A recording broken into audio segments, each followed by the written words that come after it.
वाला है। चलिए हम लोग अपना वीडियो शुरू करते हैं। देखिए, अगर मेंटेनेंस का ऑर्डर हो गया है, कोर्ट ने आपकी पत्नी के पक्ष में ऑर्डर दे दिया है, तो क्या सामने वाला डायरेक्टली पैसा देना स्टार्ट कर देगा?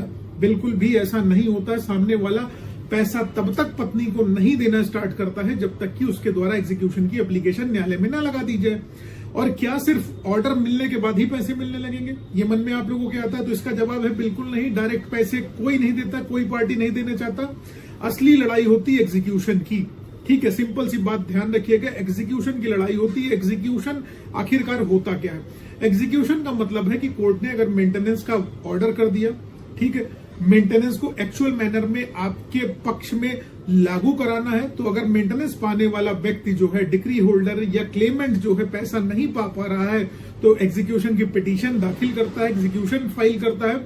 और ये सिंपल सी बात ये समझ लीजिएगा, उक्त कोर्ट इस प्रक्रिया का पालन कराती है। कोर्ट ये देखती है कि उसके द्वारा जो आदेश दिया गया है, उस आदेश का क्रियान्वयन हो रहा है कि नहीं हो रहा है। जिसके अगेंस्ट वो ऑर्डर दिया गया है, उस व्यक्ति के द्वारा उस ऑर्डर को पालन किया जा रहा है कि नहीं किया जा रहा है। तो एग्जीक्यूशन की प्रक्रिया है जिससे कोर्ट अपने आदेश का पालन करवाती है। अब एग्जीक्यूशन आखिरकार फाइल कब करी जा सकती है? एग्जीक्यूशन दायर तभी करी जाती है जब कोर्ट ने मेंटेनेंस अवॉर्ड कर दिया। अपोजिट पार्टी जो है जानबूझ के उक्त मेंटेनेंस का भुगतान नहीं कर रही है। मेंटेनेंस की बकाया राशि काफी हो गई, एरियर काफी ज्यादा हो गई। अब सवाल आता है कि आखिरकार इसकी रिकवरी न्यायालय कैसे कर सकता है? तो सबसे शानदार तरीका और इजी तरीका कोर्ट का यही है कि अगर हस्बैंड या मेंटेनेंस डेटर जो है, हस्बैंड जो है, अगर वो कहीं नौकरी करता है, तो कोर्ट एम्प्लॉयर को सीधे ऑर्डर भेज देती है कि इसकी सैलरी अटैच कर ली जाए। हर महीने जो तय अमाउंट है वो क्लेमेंट को, यानी कि उसकी पत्नी को सीधे सीधे भेज दिया जाए, उसके अकाउंट में भेज दिया जाए। यही सबसे प्रभावी तरीका माना जाता है। दूसरी बात आती है बैंक अकाउंट का अटैचमेंट। अगर कोर्ट जो है, बैंक अकाउंट उसके पास उपलब्ध है, कोर्ट को अपने बैंक अकाउंट डिटेल्स उपलब्ध करा दी है, तो कोर्ट क्या करती है?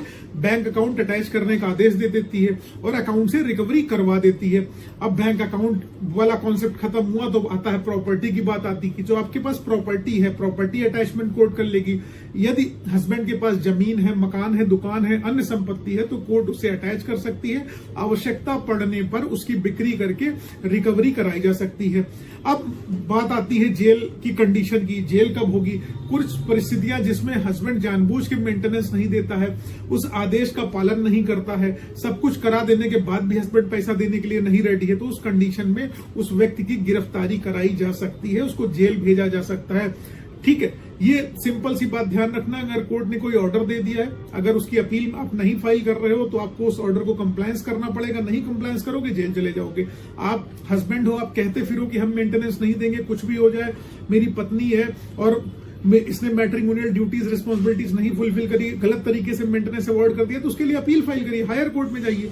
लेकिन आप सोचो, पैसा नहीं दोगे और कुछ नहीं होने वाला है, तो सैलरी अटैच हो जाएगी, प्रॉपर्टी अटैच हो जाएगी, जेल चले जाओगे, बैंक अकाउंट आपका अटैच हो जाएगा, सब कुछ हो सकता है। और कोर्ट करती भी है।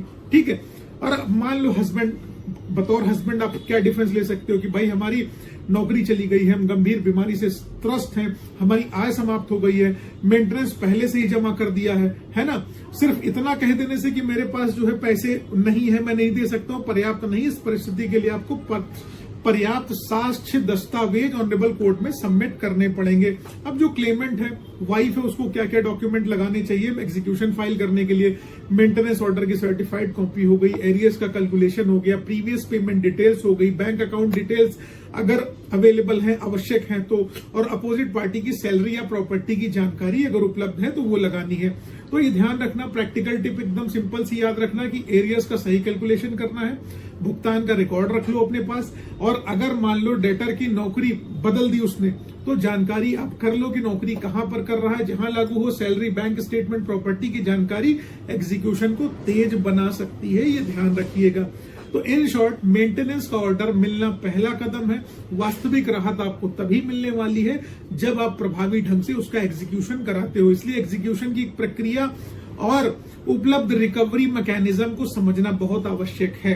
ठीक है, ध्यान रखिएगा कि मेंटेनेंस ना देना हल नहीं है और जेल जाना भी हल नहीं है। इसलिए जो ऑर्डर कोर्ट ने किया, अगर आप अपील नहीं फाइल कर रहे हो उसकी हायर कोर्ट में, तो जो आदेश कोर्ट ने कर रखा है उसका कंप्लायंस करिए, वरना गिरफ्तारी की तलवार आपके सर पर लटकने ही लटकने वाली है। धन्यवाद। जय हिंद, जय भारत।